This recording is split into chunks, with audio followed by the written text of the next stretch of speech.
Investigation, inquiry, trial, conviction, acquittal, discharge बहुत ही frequently किसी भी क्रिमिनल केस में यूज किए जाने वाले वर्ड्स हैं। क्रिमिनल केस की अलग अलग स्टेजेस पे ये वर्ड यूज किए जाते हैं।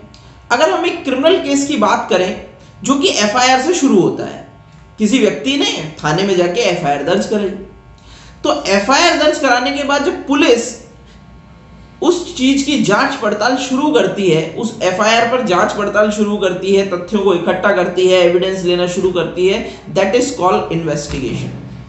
पुलिस किसी भी कंप्लेंट पर जो उसके समक्ष आई है 154 में एफआईआर दर्ज करके, सीआरपीसी सेक्शन 154 में एफआईआर दर्ज करके उस पर इन्वेस्टिगेशन स्टार्ट करती है। तो पुलिस करती है इन्वेस्टिगेशन। इन्वेस्टिगेशन के बाद पुलिस अपनी रिपोर्ट तैयार करती है जो कहलाती है चार्जशीट, और उसको ले जाके समक्ष पेश करती है मजिस्ट्रेट के। मजिस्ट्रेट को अगर कोई डाउट होता है या फिर किसी चीज को क्लेरिफाई करना है या फिर किसी से कोई अन्य जानकारी एकत्रित करनी है, तो मजिस्ट्रेट अपने लेवल पे कुछ क्वेरीज करता है जिसे कहते हैं इंक्वायरी।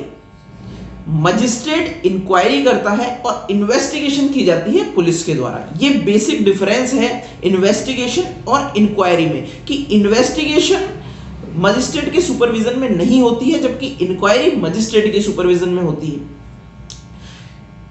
क्योंकि पुलिस द्वारा इन्वेस्टिगेशन की जाती है और इंक्वायरी मजिस्ट्रेट द्वारा की जाती है, तो मजिस्ट्रेट द्वारा की गई इंक्वायरी एक लीगल प्रोसेस है जबकि इन्वेस्टिगेशन एक एग्जीक्यूटिव प्रोसेस है। पुलिस इन्वेस्टिगेशन करके रिपोर्ट लेके आई मजिस्ट्रेट के पास, मजिस्ट्रेट ने कोई इंक्वायरी करी और उसके बाद चार्ज फ्रेम कर दिया। जो भी आरोपी था, एक्यूज था, उस पर मजिस्ट्रेट ने चार्ज फ्रेम किया जिसे कहते हैं फ्रेमिंग ऑफ चार्ज।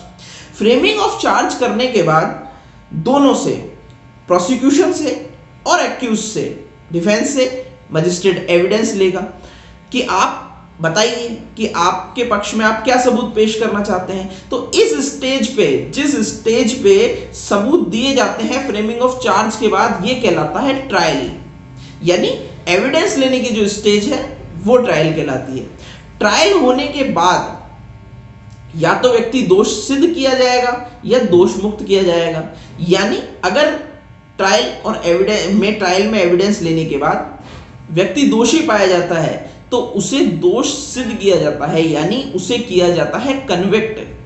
अगर सबूतों से पता चलता है उसने वह अपराध या ऑफेंस नहीं किया तो उसे छोड़ दिया जाता है, दोष मुक्त किया जाता है, जो कहलाता है एक्विटल। और इसके अलावा एक वर्ड आता है डिस्चार्ज। जैसे ही पुलिस ने मजिस्ट्रेट के समक्ष रिपोर्ट पेश करी और मजिस्ट्रेट को उसमें कोई तथ्य ही नजर नहीं आया और उसे लगता है कि इस व्यक्ति ने कोई अपराध किया ही नहीं है, तो वो चार्ज फ्रेम करने से पहले ही उसे छोड़ देगा। That is called discharge, उन्मोचन।